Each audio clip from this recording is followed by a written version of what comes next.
Slow down, you move too fast. Gotta make the morning last. Kicking down the cobblestones, looking for fun, feeling groovy. Ba-da-da-da-da-da-dum, feeling groovy. Well, good morning, everybody, and welcome to the bridge. Good morning, good afternoon, wherever you are. Welcome to the bridge, and today is our 80th episode, and we're welcoming Tash Durkins with us today, the famous Tash Durkins. That's right. And Sandy's going to give us a quote, and then we're going to let Tash tell us a little bit about herself and the wonderful work she does. Sandy, what quote do you have for us? Well, we're gonna go to Dolly Parton today to get our quote for the day. I think she has been an amazing entertainer, and she has remade herself and keeps going back to square one and starting where she needs to start and keeps on going on. I mean, she's in her 70s now, I'm pretty sure.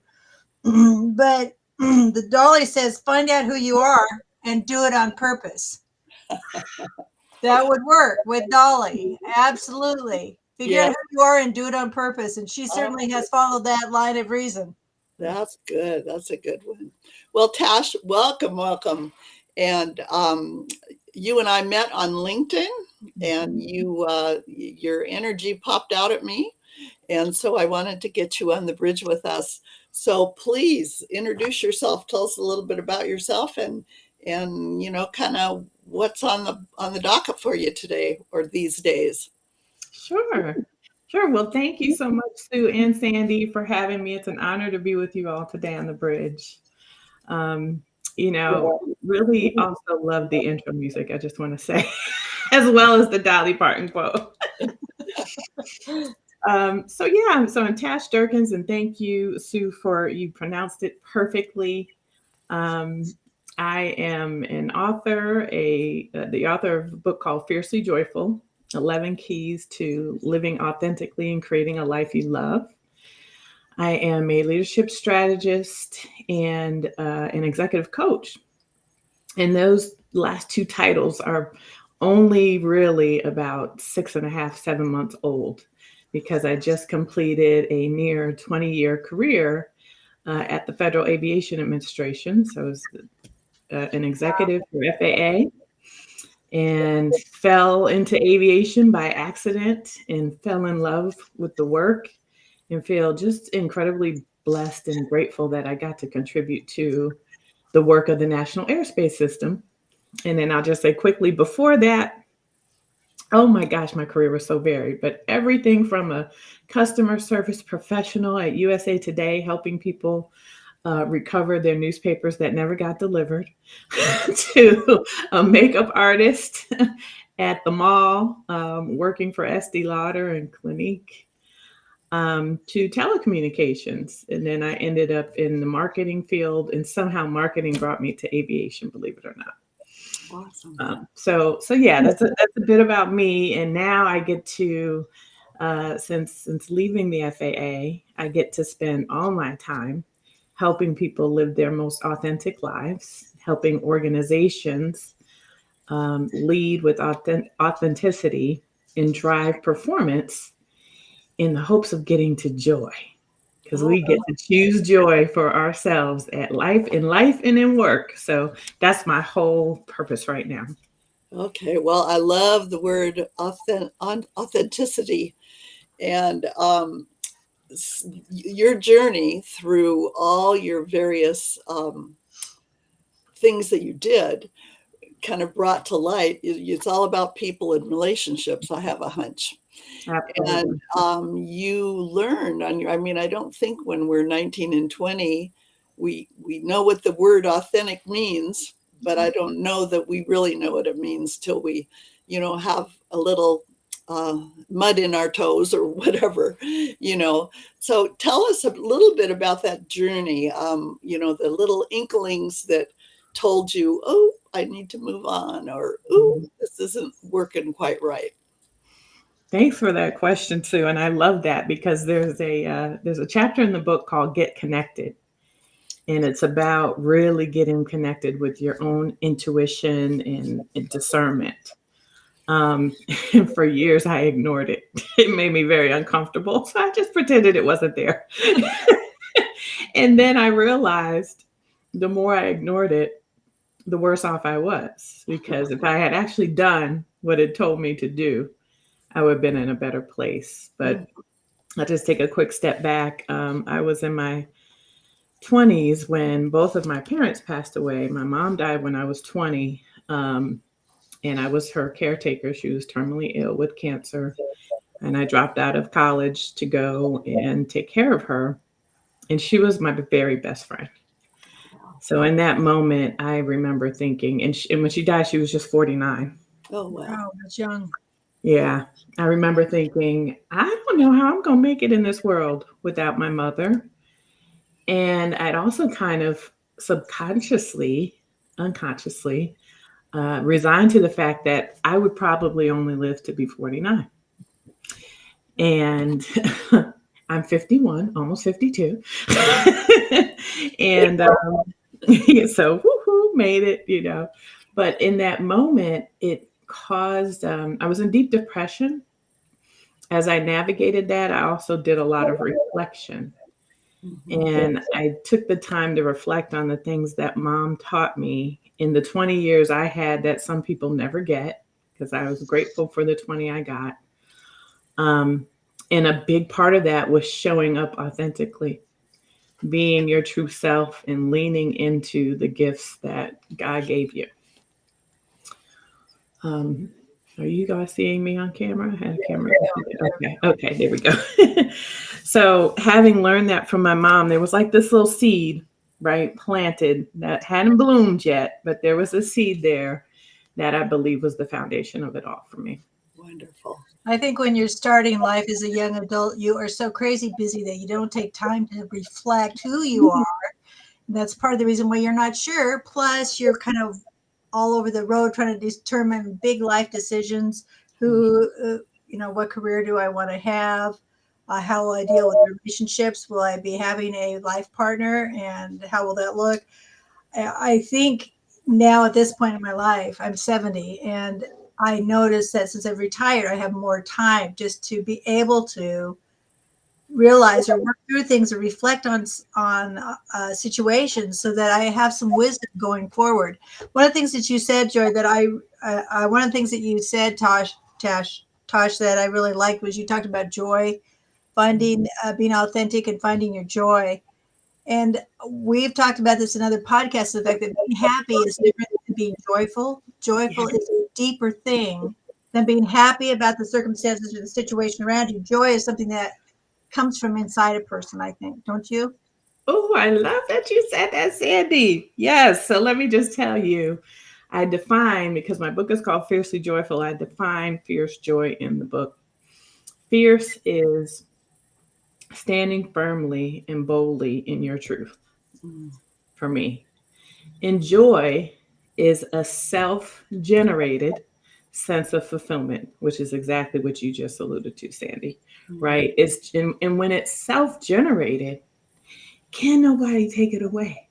Right. It's yours to hold on to, right? And you get to choose it. So I totally agree with you. And I'm my studies, my experiences with clients over the years, because I've been coaching for years. I just didn't start a business until a couple of years ago. But the work I've done with people, it just makes it absolutely clear. The path to the joy comes through authenticity. And until you can show up fully comfortable in your own skin, until you can get comfortable saying no to things that are misaligned with your values, you don't get that joy. No, no. When you say fiercely, what it makes me think of is that you have to go deep. You know what I mean? I can become self-aware, but unless I'm fiercely self-aware, I'm not really rooted in this core of who I am. So I love that word fiercely. And as you coach people, you kind of have to layer back stuff for them, because there's so much layered onto that. And I'm 74. I'm almost 75. I'm the old lady here, ladies. But probably I've been coaching for probably 25, 30 years. Okay. And I used to be hesitant to use my intuition when I was coaching. Really? I want to hear that. And the thing that I do now when I teach my coaches is you need to, if you feel it in your gut, say it, because the worst thing that could happen is that they don't want to hear it. You know what I mean? And that might even break through the barrier. So just use that intuition because it's there and it's not anybody else's intuition but yours. And so therefore you're making a profound impact on the people, the teams and the organizations and the individuals that you reach. I love that. I love that. And I think sometimes it's planting a seed, Tash, because sometimes people aren't ready to hear the whole meal, get the whole meal deal, but just planting a seed and being able to have them come back around and think, I remember what Tash said about such and such, or, it will come back and it will come at a time when it's an opportune time for somebody to stop and really look at it and think about it. Exactly. And you all know, I mean, as we spend so much time sitting in our assumptions. We spend so much time sitting in our assumptions and using them as factual data rather than assumptions. And, it's asking sometimes my clients, how true is that statement you made? I'm sure you say it all the time too, Sue. It's like, how true is that statement? And then you get them to reflect on the thing that they were assuming and have made a fact in their mind, and that even comes back to that idea of authenticity. Just very quickly, when I was researching for my book, I came across so many people who would start with, "Oh, I'm completely authentic. Yes, I am all the time." And then I'd start asking questions about, well, how often do you say no when you really mean, or how often do you say yes when you really want to say no? Or how often are you doing what others want you to do versus what you really want to do in your soul? Questions like that. And then all of a sudden, like, oh, well, maybe I'm not so authentic. And it doesn't mean you're showing up performing with intention. You just haven't taken the time, as you said, Sandy, to have the stillness to be aware enough of what you want and actually execute on it. Right. Well, and as you ask that question, it's not only what others ask you to do, it's what others assume. You assume that they want you to do. Excellent. A layer up, and so you have to get down to that core, and you do have to be real. I guess authentic is a good word for real too, about who you are. You have to know your yes and your no and be fierce and bold enough to stand by it, because then it grows. It's easier to do the second time than it is that first time that you stick your toe in the water. I love it. We must be kindred spirits because I use that analogy all the time. Just that's it. Put your little pinky toe in, just a little pinky toe, let it get wet, and then try again, maybe 3 times. Yeah. I used to use the word, when we talked about conflict, I'd tell people to lean into conflict. Don't run away from it, just lean in and stick that toe in the water. And it really is the pathway to intimacy. But we don't want to go there. People don't want to have real conversations. Yeah. So, yeah, that's true. So what is the best thing about when did you publish your book? I published, I can't believe now, it's 2 years, October 2023. And I just published a second edition 2 weeks ago, I guess, October 25. It's now available, but I've updated it to include my framework, the steps necessary to sit and root in your truth, to rise with your voice, and then to reign in your authority. And that framework is now in the book along with some other updates. I like those steps. Thank you. Yeah, so you have a framework for people, and you transfer it to organizations as well and teams.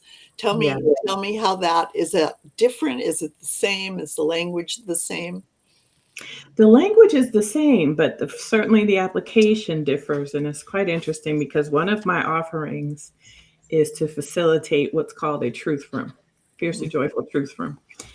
And for organizations, that's bringing usually an executive team together to work through some misalignment that they're experiencing. And certainly sometimes folks are not comfortable with even the name. The truth room. What in the world are we going to talk about?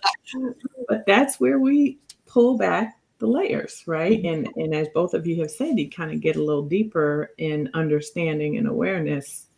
And I tell you, that root, rise, reign framework, it applies so well to both individuals and organizations. And that's what we do, like in these truth rooms. We go through those.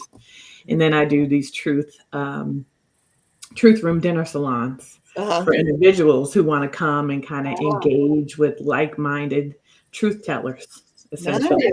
Nice. Sandy and I worked together.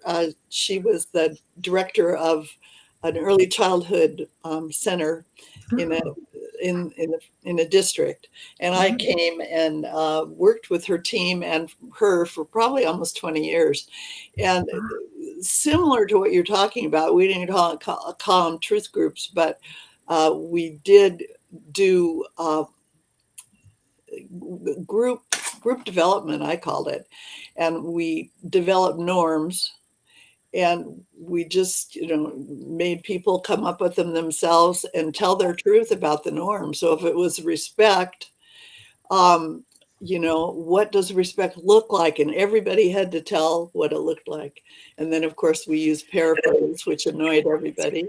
And then what does disrespect look like? So, if you rolled your eyes at me, my story is you disrespect me. And then, so how are we going to hold each other accountable? So when you roll your eyes at me, I'm going to stop and I'm going to ask you what's up. And I'm not going to just let it pass by. Or, I used to be a school principal, and the teachers would bring in their correcting words while we were talking. And, I would stop and say, okay, you going to join us? Or, and it's just that accountability. And it sounds that's exactly the work you're doing with truth telling. Well, going back down to that principle you were talking about is forming the group, making the norms, and then storming, which is part of it before you can start doing performing. So that process is very much, you can watch it over and over again, observing different situations, whether it's family or in a business setting or in a church setting. You see that kind of stuff happening all the time. Yeah. There is going to be some storming before you perform. And the thing is, I try to just tell my clients, whether it's individuals or organizations, let's learn to get comfortable with that. It's going to be uncomfortable, but let's get comfortable with being uncomfortable instead of running from it and never saying the thing that needs to be said. And so my goal, one of my huge goals, is to normalize compassionate truth telling. I do love Kim Scott's book, Radical Candor. I call it compassionate truth telling. Because things need to be said, but we can say them in a way that respects our humanity. Right. Exactly. And we always found, I find it helpful to not parrot people, but tell them what I heard you say. Because very often my assumption jumps in, and I think you said something and it isn't what you said. It's like you say, you've got to normalize it or calm it down, bring it down to the lowest level of comfort in Maslow's hierarchy, so that I can go up the ladder after I have safety. This is safe because, number one, maybe somebody's facilitating and paraphrasing for us, or we know how to talk to each other without raising the temperature. Right. And I had one of my bosses, you so beautifully said that. So one of my bosses she was exemplary, but she would come to us and she'd say, "How are you experiencing me right now? How are you experiencing my leadership? Isn't that?" I've been saying it ever since, she said. I've been repeating it all across the world and teaching I it to other like clients. that. How are you experiencing me right now? I'm going to use that next time I talk to my husband. Seriously, and you can do it with it for any conversation, and Yeah. so I mean, it opens the door. One, you're giving someone permission to give what might be critical feedback, versus just say, "Am I doing a good job?" Because people are going to be like, "Yeah, you are." Whether you are or aren't sometimes. Sure. Yeah. But it's the experience. And so I use that even when Good I have one. to deliver tough feedback. I say, if it's a direct report who it seems is not performing, I say, what I'm experiencing is a lack of follow through. But I don't know. Is that actually what's intended? Can you explain why, I might be experiencing that for me? And it changes the whole conversation because I'm not just coming and accusing. Sure. Another thing I used to ask when I would come in and notice body language or something happening with someone, I'd ask them, so why don't you come back in 10 minutes or, give them time, take time to go gather yourself rather than just your amygdala firing, and blowing up. So but it takes a lot of emotional intelligence to see that, because a lot of people don't notice. Well, one of the things that I did was try to be very specific, like I did evaluations every year, but I try to meet them on a quarterly basis. So if there was something we needed to look at, it wasn't something that was just year end. But I tried to give some real life examples. This is what I observed. Tell me about it. Tell me more about this, because it can be easy to have it be like this big cloud in the sky kind of thing, and it's not specific. So I try to make sure that I could give them as much detailed information as I observed this. Can you tell me more about this? And give them an opportunity to share what was going on. Right. And it takes the sting out of evaluations. I mean, evaluations shouldn't be negative, but they are because managers don't give them very often. We automatically think that we've done something wrong. And that's really how coaching was too for a long time. You'd bring a coach into the situation and the people thought they were in trouble. It was never, you wouldn't come in on a positive wave, you'd come in on a negative wave. And it was important to have a continuing conversation, like I said, quarterly meeting with each one of my staff individually, because if there was something that needed to be enhanced or something that needed more support from me, I need to have a conversation with them, not wait till year end and say, oh, by the way, this is what I observed. No, it needs to be an ongoing thing so that people can, like driving a car, I can adjust it as I need to get to my destination. Exactly. And I think about, well, my husband jokes that he said, you're the only person that can tell somebody they didn't get the job and they still leave smiling. They leave the discussion because, you give people, I used to get so angry that I'd interview for a job, didn't get it, and then would never find out the why. Yeah. Oh yeah, right. I said, I'm not doing that. When in these situations where I can, I'm not going to be that person. I'm going to give substantive feedback. And I would just give them, hey, you have a depth of experience. I didn't hear it come across in your responses. I saw it on your resume. I just didn't hear it. Maybe next time, and so it didn't become, again, an indictment of the person. I simply shared what I observed, as you all said, and took away from the discussion. And I just wish we could all spend more time with such a, focus on humanity in our communication. It's just something we're not taught to do. So you have to be, sort of have some initiative and want to grow that muscle yourself. Yeah. Well, it gives you learning opportunity on both ends. You have to be fierce about it. You do. And that's what I was. Can I tell you a quick story? Oh, please. Yes. Oh, yes. So early in my career, I took everything personally.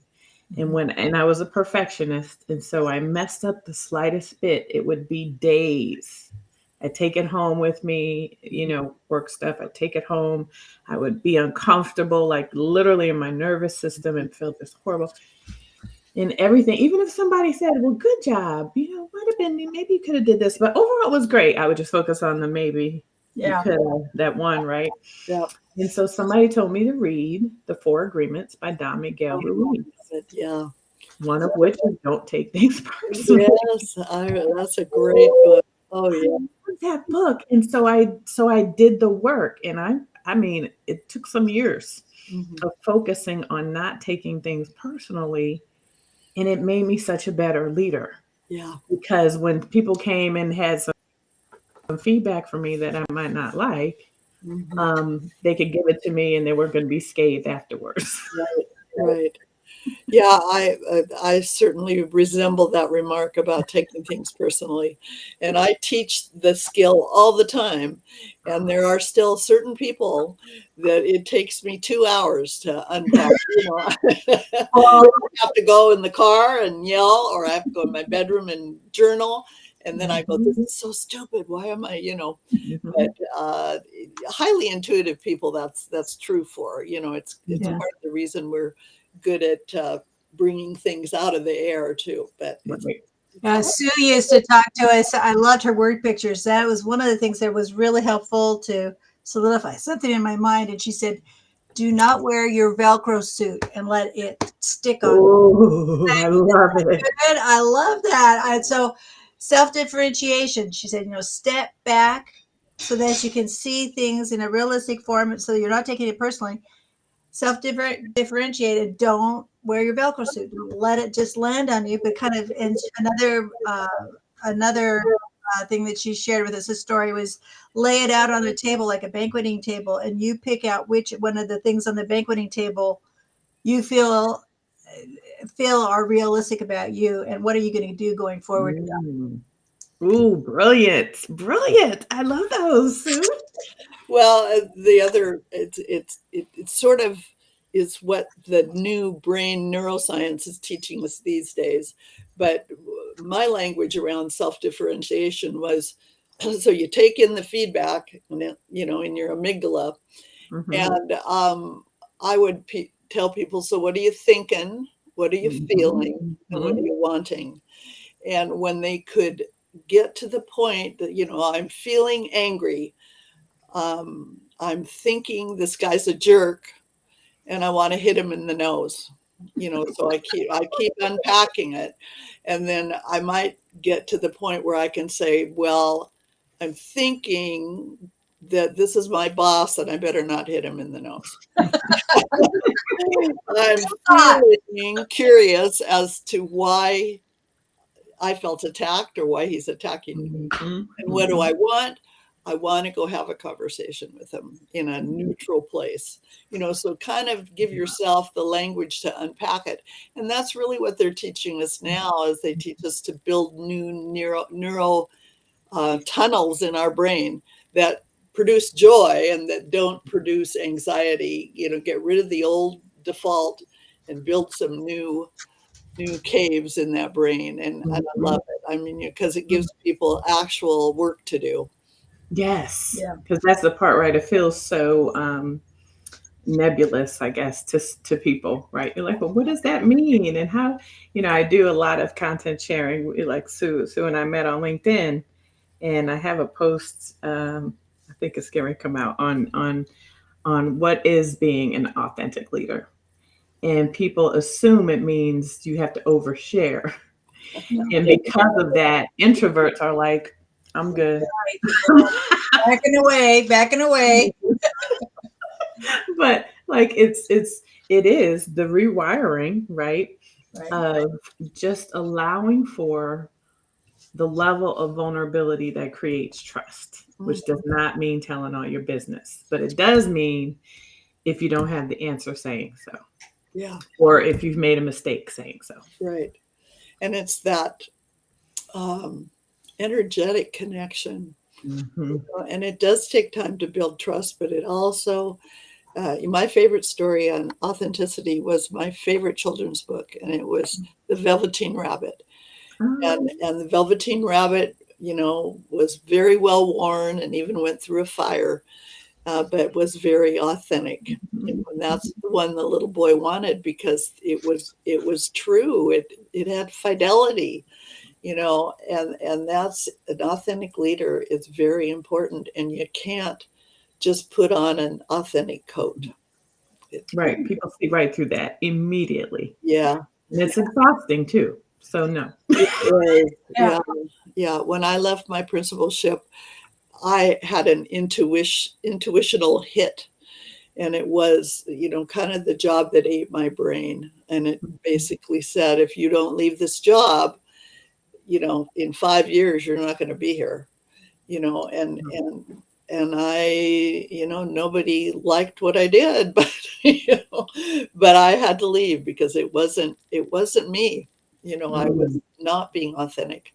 I'm an authentic person, but I was not in the right match. And it sort of sounds like you had a similar journey.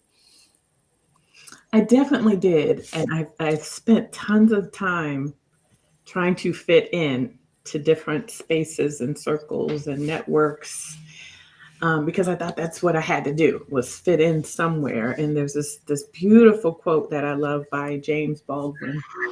And he says, the place into which I will fit will not exist until I make it. Oh, Say that again. It says, the place into which I will fit will not exist until I make it. That's that's beautiful. Isn't that? Oh, it's so deep. I love that. I just love that quote. And that was essentially, well, before I found that quote, but I wish I'd seen it sooner. But that was essentially the work that I did, was finally, why am I trying so hard to fit in instead of just be?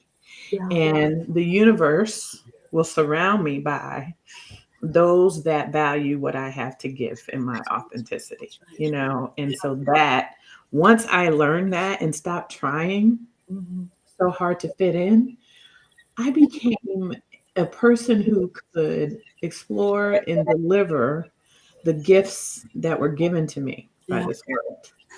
And in a way that only uniquely I can. One of my quotes from the book was, we are all here to make a mark in this world, right. in our own way. But we only get to do that in its fullest possibility when we show up fully authentically. Yep. Yep. All of us, all fiercely. We all got to all jump in with 2 feet. I love that. And then your people come, your community. I mean, look at us. We're very like-minded, ladies that are, we have one spirit and we do the same work, and the universe attracted us to each other. Well, the true crew. It's Your true crew shows up. There you go. And you hold on to them. Sorry, Sandy. Yeah. No, Well, there's so much negativity around us if that is what we choose to see, and I choose to be an encourager and I'm not trying to be a ostrich with my head down in the hole of sand, in the sand, but I choose joy. I choose making the best out of a situation, because I think you win so much more by being that and doing that, making those choices about your life. Instead of letting life do it to you, you make that choice as to how you're going to live your life. Yeah. And it multiplies, doesn't it? Like when you show up in that way, you choose joy. And I have, there's a term I love that I did not coin called brutal optimism, in which you look squarely at the issue, you ignore, and you choose hope anyway. Right. You choose hope anyway. And that's how I like to look at it. The same applies to joy. You choose it. And if you're self-generating it, it's always there for you. Yeah. Yeah. And, I being in the coaching business for many years, and being in the, positive affirmations, and they, years ago that, and, part of that's wonderful, and you can say them, but until you believe it, it's a leap from saying it to actually believing it's true, even if you don't see it, the faith piece. And that's why I like what's happening in the neuroscience, because I'm creating the belief, and then I'm proving it to be true. You know what I mean? It's you're not Pollyanna or Susie Cream Cheese or whatever. You know what I mean? But you aren't going to make it come true until you actually believe it. You got to make it make that clay into something. And I just love the way the science is heading us, because people who used to poo-poo it don't have the reason to poo-poo anymore, unless they're just being brats. Well, and I think it's really important, again, like you said, Sue, to call out what the issue is, know what it is. I've been accused of the verbiage toxic positivity, because I go through things, and I'm not ignoring the problem, but I'm saying, okay, so this is what it is. Where are we going from here? We're not just going to stay stuck here. And to me, that's the way I choose to live my life. Yeah. Yeah, it's toxic positivity if you're pretending the problem isn't there, Right. right? If you're recognizing it and then you choose how to push forward, and I always say to people, because again, authenticity seems to be tied to having to always be happy. That, No, right. two things can be true at once, and you can hold two truths at one time. Absolutely. And you can have grief and joy in the same very moment. And I often do when I think of my mom. Yeah. I have 20 years, amazing 20 years that I had with her, but boy, do I miss her and Yeah. want to just hug her, Mm-hmm. and that's how it should be, that you get to hold the truths together. That's right. Yeah, I remember one of my mentors years ago saying one of the traits of a leader is ambiguity, being able to hold two opposite thoughts at the same time, and just hold them equally, and let them be. Well, Love it. we have a series that we did last year, and we do our series and we continue them, but we did one on grief and loss. Now, Oh, maybe you could come back sometime and share your story about your mom. And you said you lost your dad the very similar time. I did. It was about 8 years later, but it all happened before my 30th birthday, and it was so hard because I had dropped out of school to take care of my mom. I finally went back to college to finish my bachelor's degree, and my dad died right before I graduated. Like, Man. devastated. I was so devastated. But again, the things they taught me, and largely in the book, I talk about some of the lessons I learned from them.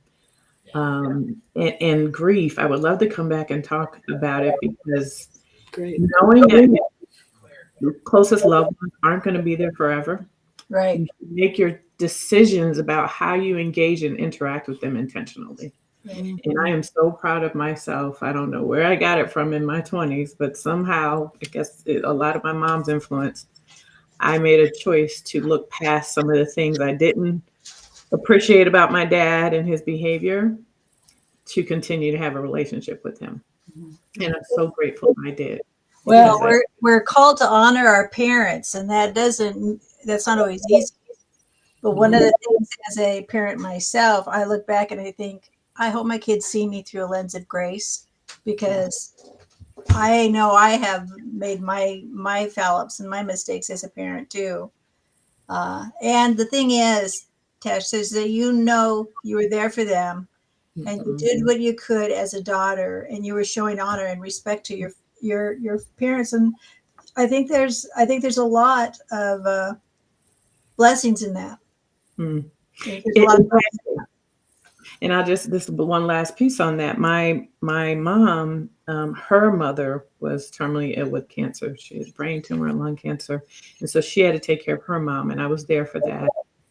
And it was hard on her, but she pulled me aside at one point, well before she got sick, and she just said, "If I'm ever in the place that my mom is in, this is going to be hard for you.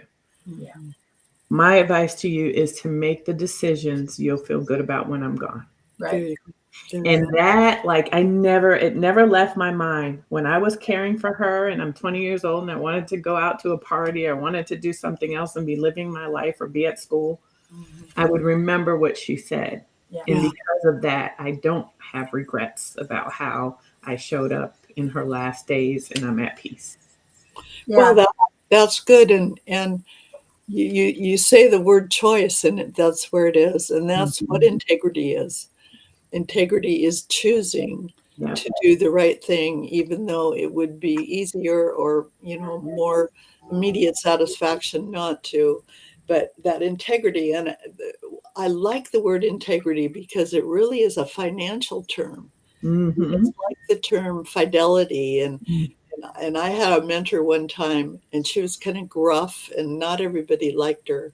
But I used to say, she's like gold. She's the same on the inside as she is on the outside. Wow. I You love know, that. it's one, yeah, and so that it's a choice. Mm-hmm.